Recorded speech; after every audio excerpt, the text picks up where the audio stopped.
Boy, Pete Frank with me, and we letting everybody know we got a dream. Yo, stay focused.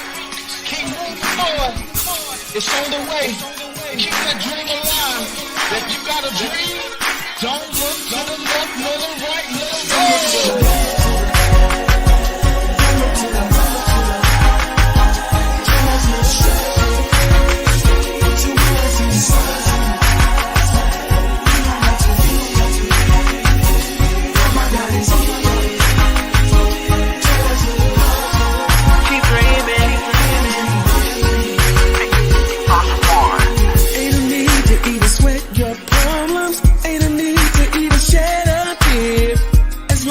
Your faith is in Jesus. Completion is here before you even begin. Dreaming big of my life in the future. Already knowing that it's not far.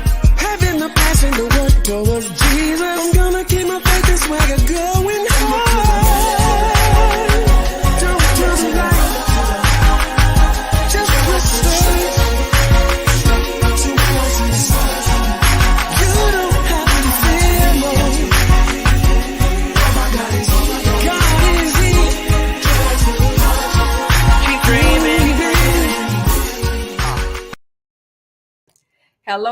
Hello, everyone, and welcome to the Dr. Yolanda Jerry Show. I am your host, Yolanda, and I'm excited about our show tonight. Look, we have a very special guest that's going to be tuning in with us. And look, I don't know what to say besides saying happy spring. Again, it's Thursday. Please share this broadcast. Please tag a family member. Please invite whoever you may know into the Dr. Yolanda Jerry Show, because every Thursday we always have someone that's coming in to pour their heart, share their story, and then also let us know all the great things that they're doing that God has called them to do. So again, share this broadcast, tag a family member, a cousin, a friend, your doctor, your nurse, whoever, and have them come on in and join us on tonight. So I'm going to be right back right after this short promo. Welcome to the Dr. Yolanda Jerry Show, where you will hear stories from people who have experienced hell on earth and have walked past hell to share their stories. You will also hear what they are doing now and how their businesses, nonprofits, and ministries were birthed from their past trauma. So let's empower the world, one story at a time. Ladies and gentlemen, Dr. Yolanda Jerry.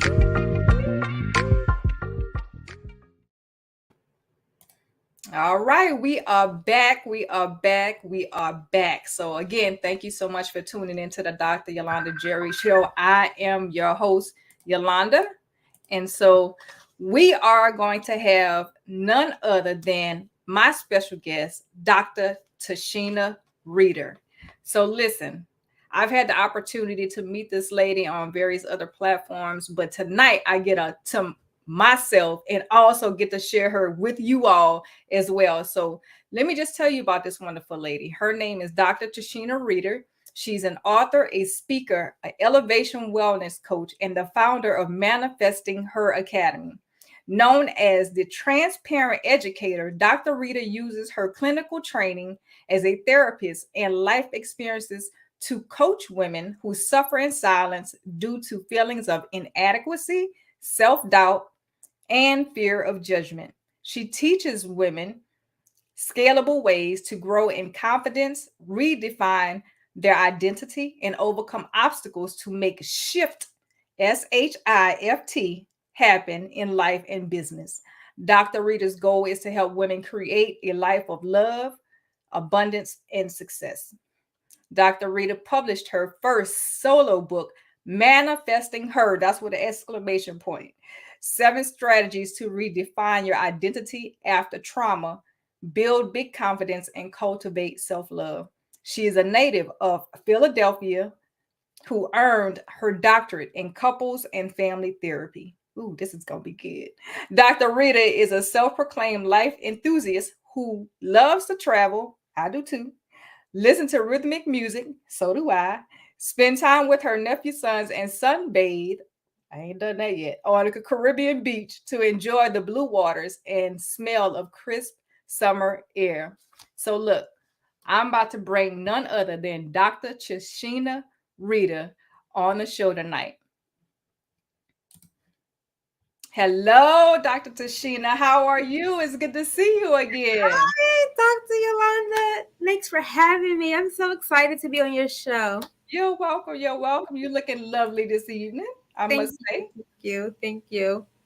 So look, I just read your professional bio, right? But I want to know, now you said you were from Philadelphia. Philly. I got the good Philly cheesesteaks over in Philly. So I want you to share with the audience. Tell us a little bit more about being from Philadelphia, where you grew up at, and a little bit about your childhood and things that you've experienced, up to this point, if you want to share some of that with us. Sure. So as you know, I am from Philly, and typically if you're born and raised in Philly, you call yourself a Philly John. And so that's the saying we give, as women, we're Philly John. And so living here in Philly, I've lived with a two-parent family home, and I have a younger sister. She's 3 years younger than me, and have two amazing sons that I call them my nephew sons, Tyler and AJ. Growing up, we lived in a pretty well-to-do area, kind of middle class, if you will. At that time growing up, I didn't realize it was middle class. I just thought we was just a bunch of Black folks living on the block doing all right? And we were, right? Went to high school, went to Catholic school for elementary education. And then from high school, I went to college. I had an interest in furthering my academia career. But I had a pretty okay childhood. Of course, like many of us, we may have experienced trauma as a kid and didn't realize that's exactly what it was, community violence, family violence,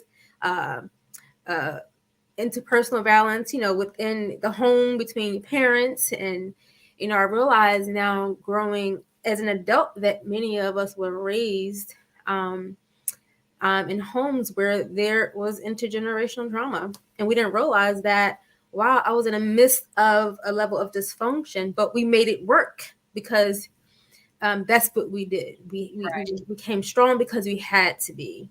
Mm-hmm. And so growing up and becoming an adult and realizing what I was actually experiencing, I'm like, wow, I'm not the only one that experiences. And now I can put a name to it and understand why some of my behaviors as adults kind of played out the way they did due to maybe a lack of teaching about how to, manage your emotions or self-worth, confidence, all those things. Because, growing up, you're around a neighborhood that was experiencing the same thing. So many of us had many shared stories. And so after college, I went to pretty much escape home. Something different. I wanted to go to school with other people who didn't look like me, right? Many of us, for me, I was always around Black. So I said, I want to experience other cultures. And so I went to a school called Edinburgh and went to that school. And what happened is I began to disconnect with more people like me. So even though I left home to experience new individuals, folks, I still embraced my sisters and brothers of the Black community and the diaspora. And so I have lifelong friends, even Pleasure Sorority, Zeta Phi Beta. Okay. D9 in the house, huh? And so, I had a good childhood, a lot of traveling as a kid between Brooklyn, Philly, Connecticut, and Baltimore. And I think my parents did the best they could to expose us to things outside of Philadelphia. Working since the age of 14, my father said, Dr. Jerry, he gave me an ultimatum growing up. He said, you either get a job at 14 or you go to summer school. Now, back then, we were like, oh, we can't go to summer school. Oh, no way. Because, that gave another message to your peers. And so I was working at McDonald's at the age of 14, and been working every since. You sound like me. I did the same thing. It was like, you're going to get involved in this over here, or you're going to go to work. I was like, you know what? I just might as well just go to work. Yeah. I enjoyed it. A lot of teenagers my age were working too. So I guess they may have gotten an ultimatum from their parents. So So yeah, I had a pretty okay childhood, and big family. I come from a really big family.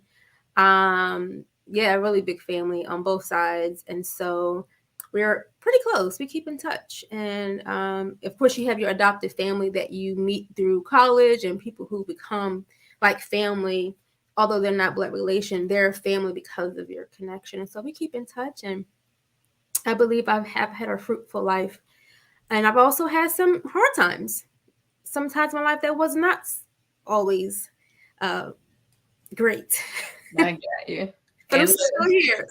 you still here, you're still here, you're still standing. Look, you're smiling. But Absolutely. you already know that we about to get up into this not so good stuff, because that's what we talk about. We talk about what was that not so good stuff, because we want to make sure that people understand that just because you experience trauma or you experience some part in your life or some season in your life that was not so good, there's always a purpose for it. There's always a purpose for everything that we go through. We may not understand it right then in the moment, but God already had that planned out, right? And so it's just a matter of us just walking it out, and seeing how things manifest, just like this title, Life After Trauma Manifesting Her. So I want to give a shout out to some of the folks that are tuning in before we continue. So I want to say shout out to Miss Paula Favre, Brenda Babs Young. We also have Dr. Josephine Harris that's tuning in. We have Gloria Shabazz. We have Christy Gilner, Miss Sandy Sanders. Thank you so much for tuning in. So Dr. Tashina, let's talk about this part of your life, where, that was not so good. What is that one part or that one season in your life where you were really just like knocked down to your knees and you weren't even sure if you were going to even come back up? Do we have time? Oh, girl, we got a whole 50 minutes. We got time. So it was three major events in my life that really took me to a place of depression, and then actually thoughts of suicide that I entertained. So I became married at the age of 33 to a man I met abroad. I was on missionary work over in Africa, and it was exciting. Of course, it was different, and married him. And when he arrived here in America, residing in Philadelphia, this life just changed. It became an abusive situation, more specifically emotional. And I say that because oftentimes as women, we make the assumption that abuse meant that you were beaten or hit. But I say no, emotional abuse is just as painful and impactful. And I think, in my opinion, is more long lasting, because you have these emotional, mental scars that live with you and play out in your relationships. And we fail to realize how that impacts our sense of self and, self-worth. And so I found myself in a situation, became very almost fearful, so to speak, intimidated, walking on eggshells, wanted to keep the peace, didn't want to, and then I became caught up in this kind of push and pull of divorce versus church. I didn't want to divorce because being in church, it was kind of frowned upon. I didn't want to, it was just a challenge. So I was caught up in not just feeling intimidated and emotionally abused and just mentally exhausted, but I was also worried about the opinions of other people that didn't just kind of exacerbated my situation, like mentally overthinking what were they going to say, what they going to think if people knew what was going on. And then while in that marriage, 2 years, in fact, in that marriage, of course, I'm wondering why I hadn't conceived. You want to have a kid, your first child with your husband and things like that. And so I went to the doctor, like most of us would have, to find out what's happening. And this doctor I've known for some time, because she was not only was she my GYN, but she was also a fertility specialist. And I had seen her, for my workup because of the work I did at that time. I was a clinical director for a drug and alcohol program for women. And so I would see her often to get tested because I would encourage women to get HIV testing just so they can be comfortable with, normalizing taking care of their sexual health. Right. But what I didn't realize was that on that day of me exploring my inability to conceive, the doctor told me that I was HIV positive. And I was like, you got to be joking. Ooh. Life stopped. Wow. And I knew that I contracted it from my husband. Because as I was saying, I met my doctor pretty frequently because I would get tested to encourage the women who I work with to also get tested. So I always had my, test done. So that was the furthest thing from my mind.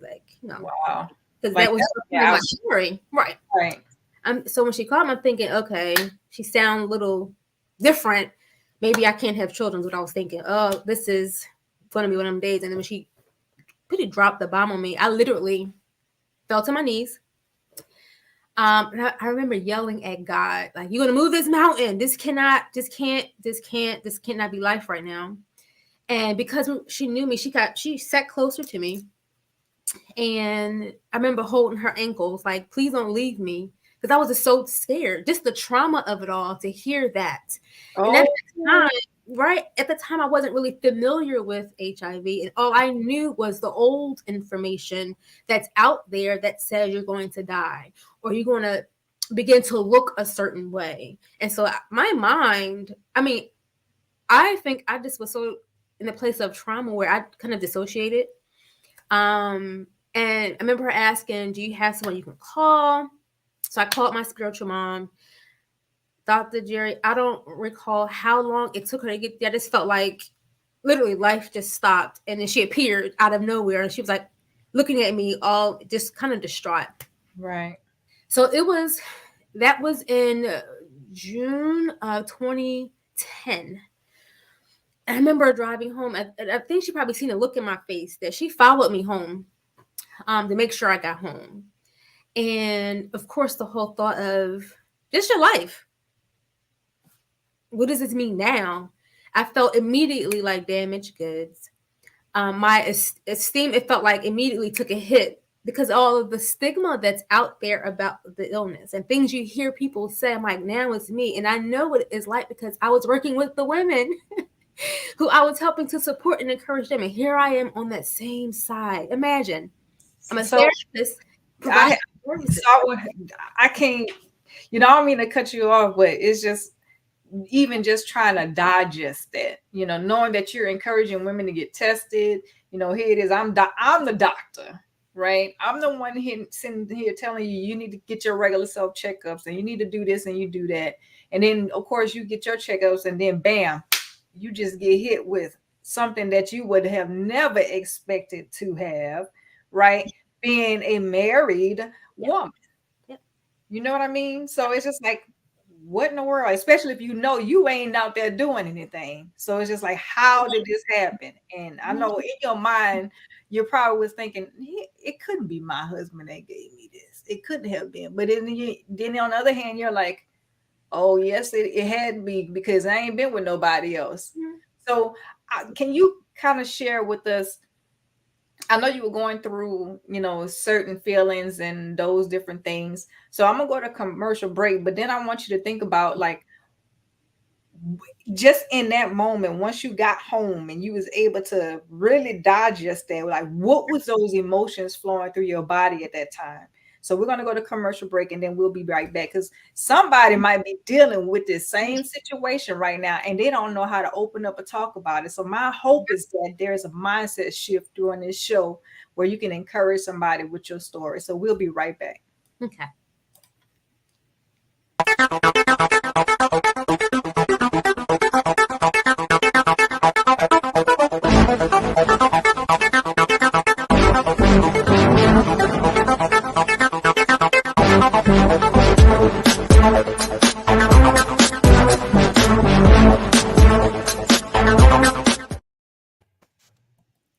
And that was none other than Believe in Your Dreams TV network with Dr. Nicole Peters and her Believe in Your Dreams TV network team. Look, The bus has already left. So let me just say, beep, beep, beep, get on the bus. Go ahead and subscribe. Check them out and go to believeinyourdreamstv.com to find out what this amazing network is doing. They're on Google, they're on Apple, they're on Roku, they're on Smart TV.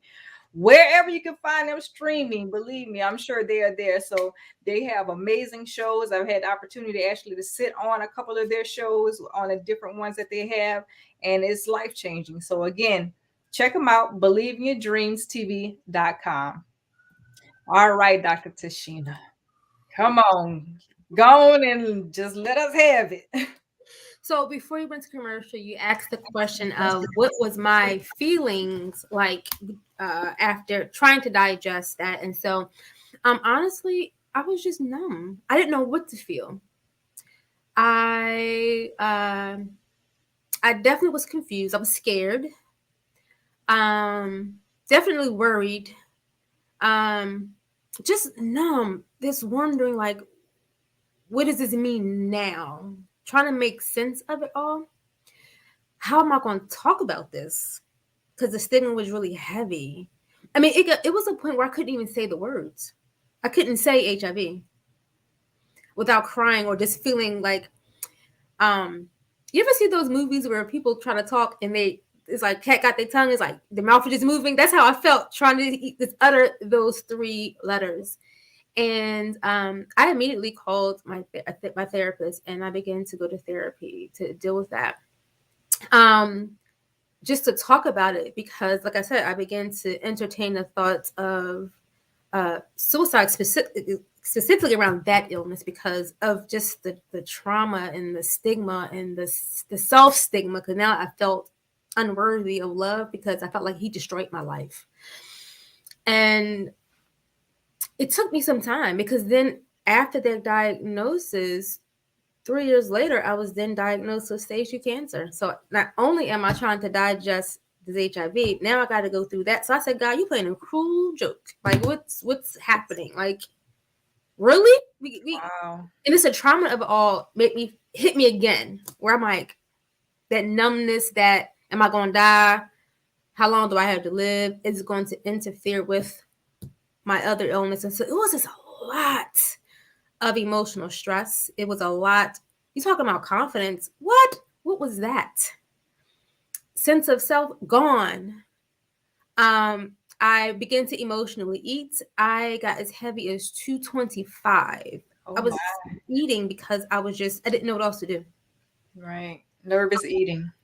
There was a lot trying to learn about my illness by keeping it secret because no one knew. I didn't tell anybody besides my spiritual mom and a couple of close friends. My parents didn't know until 7 years later. Oh my gosh. So holding a secret for that long, girl, how you do it? It was a shame of it all. And at the time I was still in that marriage, I didn't know how to leave because I was scared. Then I felt like I just should stay because who else is going to want me? I just might as well just stick it out, right? For better or for worse. And I was just not myself. Like, I completely lost me. And so those were the times in my life that I fell at my rock bottom. And so I remember praying to God, like, this can't be life. Like, I want out. Like, I want to come out of this state of depression. I was a mess. I was a mess wearing a mask that we know, that kind of figurative mask that we wear when we're trying to hide what's really going on with us. But I was really bleeding out emotionally. I didn't know what to do, who to talk to, like friend-wise, because it was just so heavy. But I went to therapy, and there were times I would go and I would stop when it got too much. I'm like, you know what? No, ma'am, we're not gonna talk about that today. And me being a therapist, so not only was I being hard on myself, because you're a therapist, you're a doctor, you should know better. I'm like, you know what? That's the trap we put ourselves in. Whether we're professionals or not, we're still human. We have human experiences. I don't care how much education you have or experience.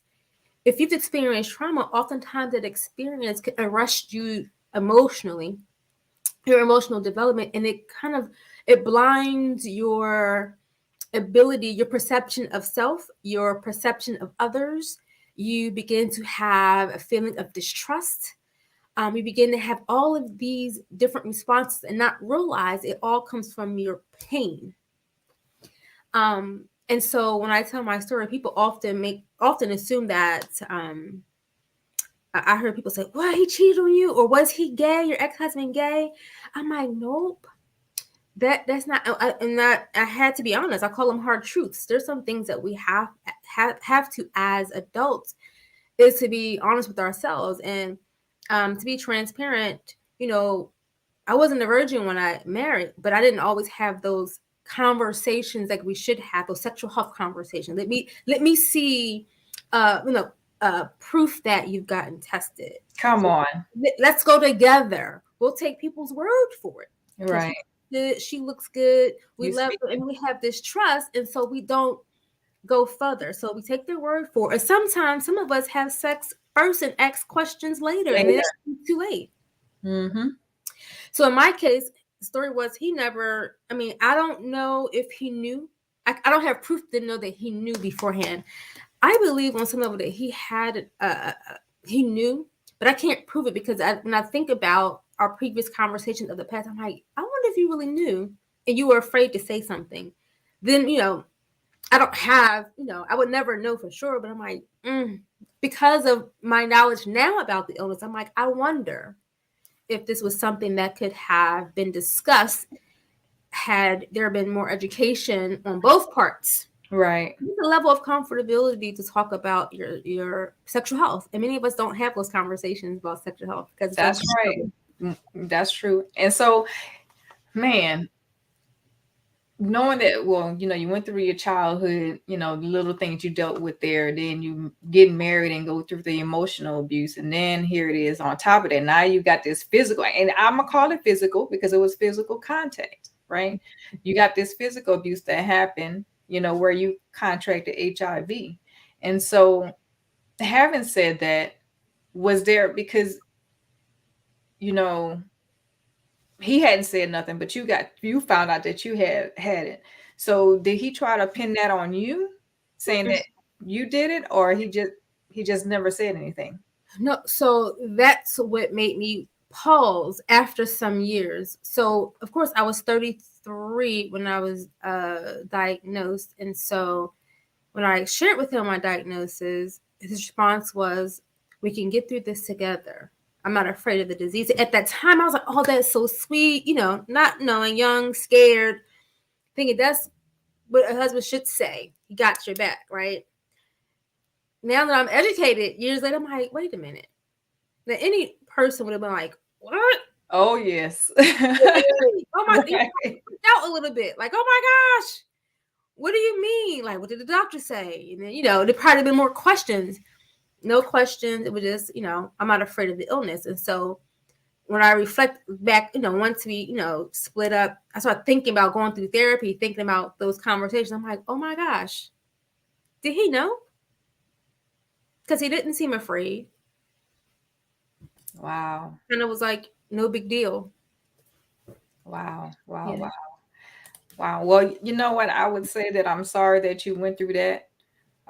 But there was a purpose, as I mentioned earlier, for you going through what you went through. You are a light for someone who probably is experienced and maybe not are still mute, right? Are still mute because of fear of what, other people would say, other people would think, thinking that they might lose some people, and I'm sure that probably was one of your things too. If I tell, am I going to lose my family? Am I going to lose my friends? Or how would they view me? What would they say about me to other people? And those different things. So I know you mentioned that, you got divorced. So was this the reason why you got divorced, or was it a compilation of many things? A compilation of many things. Yeah. Just overall, actually, he left. Right. I didn't have, like many women at that time, because my esteem, my sense of self was gone pretty much. I didn't have the strength or love myself enough to leave. I was in school working on a doctorate degree at the time, actually, and financially was strapped. I didn't have anywhere else to go. No one knew what was going on. So I'm living this double life. And we were just really at this point coexisting. I was in one room, he was in another room, and we just was under the same roof. And one day I remember praying. I fell on my knees praying to God. God, I went out all about just the situation. And it was October, of 2015. He left, came back a month later and said, we're divorced. I was like, oh, God, you answer prayers quick. That was God worked it out for you, huh? But it wasn't that simple because I was married abroad. And so it takes a little longer than expected to, finalize Right.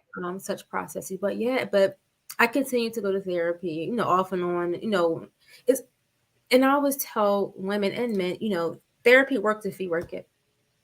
And I had to grow to love myself again, to get to know me again, to redefine my identity. So when you've gone through abuse and then you find yourself living with the illness that the world sees as bad or as life-threatening, right? Then you have to deal with that and people and even how you see yourself on top of cancer. Because now, even though I finished chemo 7 years cancer free, I still have fears because every time I go to doctors, I get anxious to get my results. Right. Any pain I feel, I'm like, oh my gosh, is it back? So it's really learning me over again and not defining myself based on what I've gone through. Because sometimes it does play on you. It weighs heavy on your emotional state of being. So I had to really redefine me for me. Really get out of that place of worrying about what you gonna think, what she gonna think, what they gonna think. Because that really was a hang up for me. Right. And so now, thank God that, with therapy and being able to grow comfortable with my status and my story, I wasn't always open. Trust and believe. I would talk about the cancer, but no one knew about the other stuff because of shame. All that's judgment. Because people going to be people going to talk. Right. And so it wasn't until I became comfortable in loving me that I began to be open about it. And now it's like, oh yeah. And now what I get, this is the funny thing. You went through that? You don't got. Now people think I'm telling a story when I said HIV positive. Now why would I play about a thing like that? I wouldn't joke about something that serious. But I think that shows you the mindset of some people who lack the education about what HIV is now versus what it was back then. It's not the same. Right. People are living long, healthy lives. As long as you're on your medication, you cannot transmit the virus. Women are having children that are negative, are married to men who are not HIV positive. People are having sex with condoms and unprotected, but you can't transmit it with your medication. Wow.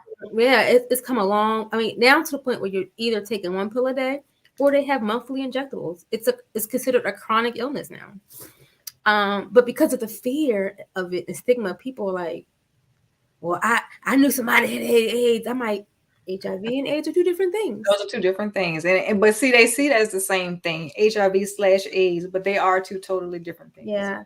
And so, and I said to God, I know you didn't bring me, give me these crosses to bear for nothing. And so, how do you want me to use this? And so now that I share about it, some women are like, oh my gosh. And they share their story. That's good. Or me too. Wow. And so I'm like, maybe that's what this is about. So I had to really work on me inside out, really start loving me and doing things differently and just learning to accept me. Right. Flaws and all. Amen. I just talked about that the other day. I made a post about that. It might be yesterday, the day before yesterday, about give yourself some grace and embrace your imperfections. And so I just thank you for your strength, because right now, just looking at you and just listening to you, there's so much strength that I see. And then not just that strength comes from within, right? But you still had to find that inner strength, right? And you finding the inner strength that comes from God, but then that also came from you seeing a therapist. People think that doctors and nurses don't need therapists. Dr. Tashina is telling y'all, she said it multiple times on this show already. Thank God for my therapist. I've seen my therapist. I've done this with my therapist. I am so glad you put that out there, because there's also a stigma about quote unquote African American people go and see therapists. But Yeah. what they don't realize is therapists get you back where you need to be, and they stop you from going crazy. You're not crazy because you go see a therapist. You're focused on your mental health and you want to be better, you know. And so I just thank you for, you know, even sharing your story and encouraging anyone that's watching right now that science has come so far. Mm-hmm. It's coming so far. Yes, back then it was just like, boom, I don't even want to touch the person, you know, because like, I don't want to touch that person. I don't want to sit next to him. I don't want to touch, you know. And but now it's just like, I mean, you look at what's his name? What's the basketball player's name? Michael Johnson. Magic Johnson. Magic Johnson. That man still out there doing what he doing, out there living his blessed life, you know, and had the same issue, right? Has the same issue. So you can still go out there, walk in your purpose, do what God has called you to do, and still live a normal life with kids. But that's because you choose to. You always have a choice. Mm-hmm. You can choose to let this hold you bondage, or you can use it for a greater purpose, and that's to educate and bring awareness to people. Because again, this is a topic that's not talked about Yeah. much. And so when I first met you and I heard your story, I was like, oh my goodness.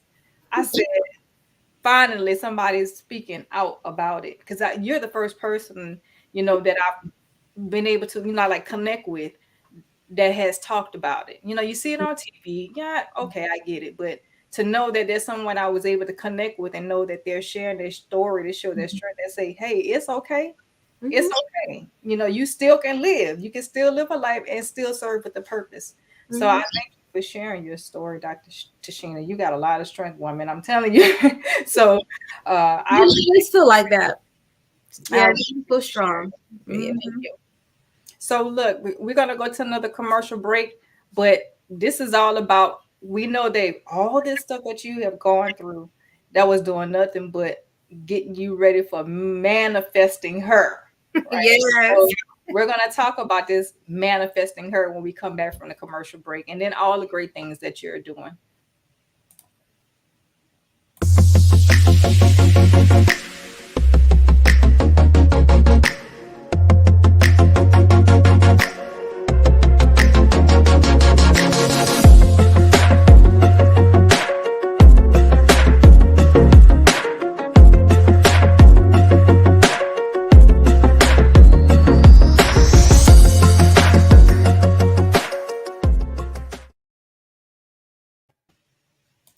And that was none other than GoFig Company.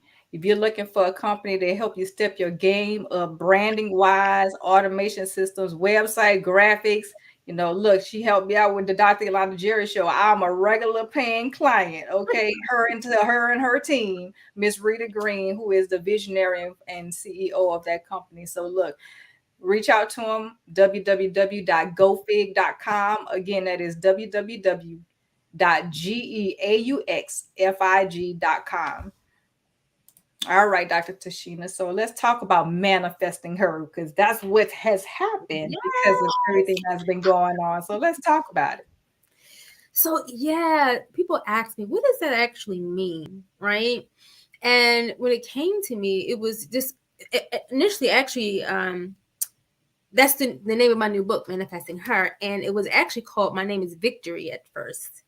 And I'm like, but I know other women have similar stories to myself. And I know other women have been through all types of situations, some painful experiences, some victories, some, failures, some success, some fears and struggle, but also they exude resilience and strength, and we have dreams and desires, and sometimes we don't know how to tap into that part of us, so that woman inside of us is yearning and yelling to come out.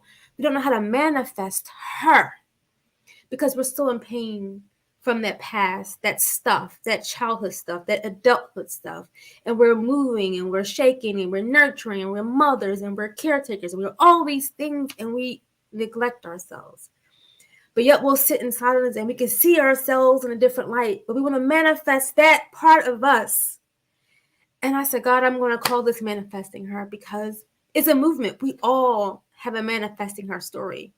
from a place of struggle to a place of triumph. And what happens, I think women just need to hear and see that, wow, you went through all of that and you're here. How did you do it? Well, let me tell you. And so part of it is really just that, helping. I just share my story and identifying the things that I had to do to get here, things that I continue to do, Dr. Jerry, because I believe healing is an ongoing process. It doesn't stop. You know, I still have my struggles and shortcomings. I'm far from perfect. Trust me. And I have moments when I'm triggered, like, whoa, you know. But with that healing process, it's me growing in self-awareness and continually pouring into myself in ways that I didn't before. And so I wrote this book called Manifesting Her. I have it right here. I'm so excited about it. And what I did too, I thought, you know, I added the 7 strategies here. And I said, you know what? This is a kind of a process-oriented book where I believe women and young girls alike would want to really work at the steps. And so I also created a workbook to go with it to break down the steps so they can actually write and journal and process. And I always tell people, don't use this in place of therapy. Use it in addition to going to therapy, because when you're talking about your trauma, that's not something that just disappears. You have to really work to repair those wounds. And so now I teach women, those who suffer in silence, who've had really hellish life experiences, and they are desiring to kind of merge the little girl in them with the adult version of them to become one, to manifest that one. And so I teach women scalable ways of how to build their confidence and really be transparent with the things that I've done and continue to do to grow and to attain success in areas of my life. And to really speak life into women. I think, you know, when we build a village, we can go so much further when we support each other and can have shared stories like, oh my gosh, you give me strength because of your story. Let me pull you up. That's right. Pull another sister up. And so that's what God has blessed me with. And so I'm like, wow, God, you gave me a whole triple doozy of stuff, a lot of content. Right. Right. Definitely. Most definitely. A lot of content. Like I said earlier, you know, everything that we have gone through prepares you for such a time as this, to be able to have those 7 steps. Because if you're not gone through all that, you wouldn't even have step number 1. You know, you wouldn't even know what to put in that book. But now you have had time to go through therapy, allow yourself to go through your healing journey. Yet you're still on your healing journey, but you're on your healing journey in your own way, and you're allowing others to come along, right? And this is one way to do that. You got your book and your workbook. I'm gonna need you to pop that book and that workbook up, because that's a beautiful cover so that the viewing audience can see. Such a beautiful cover, you know, and that, again, that speaks power, that speaks strength, just, I mean, in the picture alone on the cover. So thank you so much for that, Dr. Tashina. So those of you who are just now tuning in, if you're just tuning into the Dr. Yolanda Jerry Show, I'm going to tell you to go back and watch it. Go back and watch it from the beginning, catch the replay, because Dr. Tashina has shared her story about 3 areas and seasons of her life where she had dealt with some stuff. And I'm telling you, oh my goodness. And one of them is HIV. You know, I'm just going to put it out there, is HIV. And she shared how she had to deal with that and deal with that, not just outside, but also within, and how she had to heal even from that traumatic experience and now have to live a new norm. So again, go back and watch the replay from the very beginning. And also please share this out and share it with someone that you may know that would benefit from her story. So Dr. Tashina, you got your books, right? You have your books that you have going on. What are some other things that you have coming up in the near future that you want to share? And then even after you share all the great things that you have going on, before you tell everybody about how they can connect with you, I want to also offer you the stage to pour in and give some last words of encouragement, not necessarily just about somebody dealing with HIV, but just how does that person manifest her after going through, you know, life's trauma. Right. So thank you for allowing me to share that. And so what I've been doing since writing this book, I also launched Manifesting Her Academy, where I go into great detail about how to manifest her through different steps. So I have a class on how to manifest her to shift, manifesting her with grace, that I teach women, just the steps to really self evolve, right? To elevate. And with that, I have a book signing coming up. If you're in the Philadelphia area, you are more than welcome to attend the book signing on April the 30th at the Embassy Suite Hotel near the Philadelphia Airport. Doors open up at 11:30 a.m. I'm excited because it's going to be truly an experience. We have a violinist. We have some praise dancing. We have all types of stuff going on at this book signing. And so it's doors open at 11:30, and then we end by 3. There'll be food, book signing, all of that. So again, you're more than welcome. It's going to be at the Embassy Suite Hotels near the airport next Saturday on the 30th. And and from that, I'm going to start offering master classes really tied to the book, so people can really work through the steps towards their own healing. And so those are the things that I've been doing: speaking, going out to speak about it, book tours, and just, education. I think big part of this experience that God has blessed me with is the ability to educate folks on getting tested, knowing their status, making sure their health, sexual health, and their physical health is up to par, because your health is your responsibility. And from that, I'm doing a lot of just being out there, just being open, and just walking in purpose at this point. And so I'm super excited about all that's unfolding. I'm trying to think of that last part of the question you asked me, Dr. Jerry. Oh, I'm sorry. About pouring into the people that are tuning in, listening, and watching, just giving them some encouragement at this time. And I'm going to bring you to the front of the screen so you can speak freely. And when you're done, and I'll come back with you. Right. So hello, everyone. Thank you for joining. And as I shared with you, I have a book out called Manifesting Her that provides 7 strategies to pretty much work through your trauma to build confidence and redefine your identity. But because we can't go into those 7 strategies, I'm going to leave you with 3 things that you can do to begin to self-elevate. And the first one is self-reflection. I am a true believer of reflecting on self. I think we all should be asking ourselves questions such as, am I okay? And really being honest with those questions. Am I okay? How am I feeling about myself? Self-reflection is a part of you and of you growing awareness of you, right?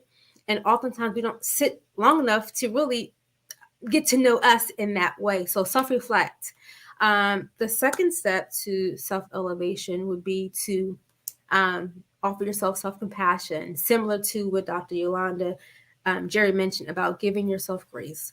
We are our worst critic. We could be so hard on ourselves unnecessarily, where we'll spend more time valuing what we're not versus valuing what we or who we are, the strengths that we possess, right? So give yourself some self-compassion. Use a feather and not a brick, meaning don't tear yourself down so harshly, but use a feather and embrace your imperfections, because perfectionism is a myth.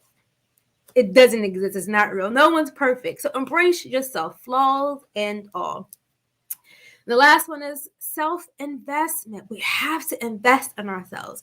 That doesn't mean spend money necessarily. However, self-investment means attuning to your well-being, right? Going to a therapist, going to see your doctor, eating when you're hungry, sleeping when you're tired, right? Doing all these things to attend to your body, right? Journaling, creating, engaging in hobby, right? Identifying things that you can do to self-soothe, identifying different supports. Investing in your well-being is our responsibility, right? So if you're not well, right, your body we'll go through changes. That's when depression creeps in and anxiety creeps in and all these things that we begin to experience, right? So self-investment in yourself is just that, investing in your well-being, in addition to, if you want to learn a trade or learn a skill, go back to school, or things that is of interest to you, right? Do that thing. That's part of you taking action to grow in self, right? So first thing we're going to do is start engaging in self-reflection, right? Reflect on ourselves and getting to know ourselves and becoming more aware of you, right? Then we're going to give ourselves some compassion, right? Give ourselves some grace, right? Forgiving ourselves, right? Not being so hard on ourselves, right? Because we're not perfect. So don't put that level of pressure on yourself, right? And the last thing is invest in yourself. That's the best investment you could ever make, is investing in your well-being. Okay? It is time to make shift happen with the T, SHFIT, for yourself, right? It is time to make that happen for you, right? It's you versus you, right? So what are you waiting for? It's time to take action. Thank you. Powerful, powerful, powerful. Dr. Rita, thank you so much just for those 3 powerful steps for people to take to basically pour into them own selves, Mm-hmm. to find out where their inner strength is and be in acceptance of themselves. And that's so important. Self-reflection is so important. The other part about offering yourself compassion and giving yourself some grace is very important. And most of all, self-investment. That's the piece where you just, this is what I got to do to get myself together. These are the steps I have to take, or the necessary tools that I need to be like, you know what? It's time for me to go ahead and just step my game up and continue to evolve. And one of the ways to evolve is investing in yourself. So thank you so much for sharing that. And Von Grigg says, make shift happen. Yes. I love it. I love it. So how can, if somebody wanted to get your book, or somebody wanted to sign up for your classes that you're going to be having with your academy, or if they want to come to your book signing and anything else that you may have coming up in the future, how can they connect with you, Dr. Tashina? So you can go to either my website or to the manifestingherexperience.com, or to my social media platforms. In fact, all the information is on my social media platforms, so you can see the things that I post and find your way to me that way, either through a DM. I'm very responsive that way. If you have more questions about what I do and services that I offer, or just want to talk about things, feel free to DM me that way. And so, yeah, thank you all for tuning in and listening, and allow me to share, Dr. Jerry. You're so welcome. Been great. It's been an honor to have you as my special guest, and just sharing not just your story, but sharing your knowledge. Knowledge is power. And a lot of people may not know that, you can have HIV and still live a fruitful and purposeful life. Amazing and fabulous. That's right. I mean, exactly. Look at her. I mean, if you were to look at Dr. Tashina, you wouldn't even know that she has HIV because she doesn't wear it. Does that make sense? She doesn't wear it. She doesn't wear it. She doesn't let it get her down. She still does what she do, and she does it great. Does it great. So thank you so much for tuning in. And so for those of you who are just now tuning in to the Dr. Yolanda Jerry Show, go back and watch the replay. We have talked with Dr. Tashina Reeder about her story, with, abuse and divorce and HIV, and how she overcome and allowed herself to get to a point to where she is comfortable with who she is right now. So catch the replay. If you need to get in contact with her, you can reach out to her at her website, or you can follow her on Facebook, Instagram, and LinkedIn at Dr. Tashina Reeder. And if you have not heard anybody tell you that they love you today, I want to tell you, I love you, but most of all, God loves you. Always remember that. And if you want to be a guest on my show, you can go to www.IamYolandaJerry.com and book a spot with me, and I will be in touch. Do you have any last minute words before we end our show tonight, Dr. Tashina? Manifest her. You can do that. So start self-investment. Amen. Oh, look, Miss Karen Cherry popped on. You got to go back and watch Miss Karen Cherry. And Miss Von Grit says, I'm inspired by this segment. Thanks, Dr. Yolanda, #Shiro. And Miss Brenda Babs Young says, amazing story. So thank you all so much for tuning in. We air the Dr. Yolanda Jerry Show every Thursday night at 7 p.m. Central Standard Time, 8 p.m. Eastern Standard Time. Again, I'm your host, Dr. Yolanda Jerry, and I want to make sure that you know to have a blessed night and know that God loves you. Take care.